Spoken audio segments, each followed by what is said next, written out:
Kasih tunjuk gue guys. Sumpah gue penasaran sampai sekarang Dodak itu bentuknya gimana.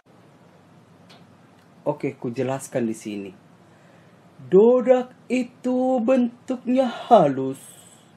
Warnanya coklat muda atau coklat tua. Dodak itu bisa dimakan hanya untuk satu orang saja, yaitu kau. Itulah makanan kau waktu kecil sampai sekarang. Dan dodak tidak diperbolehkan dimakan orang-orang lain, terkecuali kau. Itulah makanya fungsi dodak. Kamu semakin besar, kamu semakin pintar. Saking pintarnya otakmu error.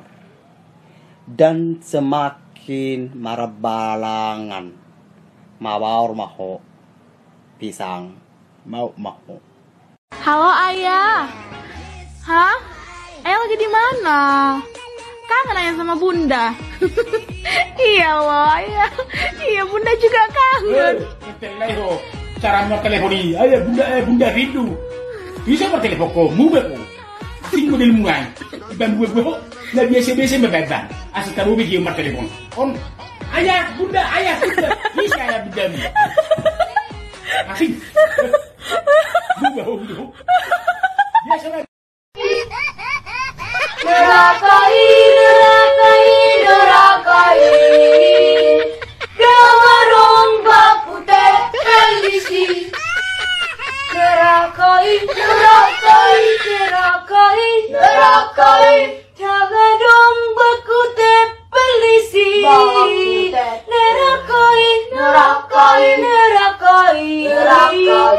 Jangan dong baku televisi. Kak, kalau berani main Tito di tengah jalan, let's go, kita coba aja mama. Ma! Ayo main Tito di tengah jalan. Alah, main Tito di tengah jalan lah. Oke. Tunggu. Musik. Ya, Mak, musik. Misi boya. Don't be brave, bos gue.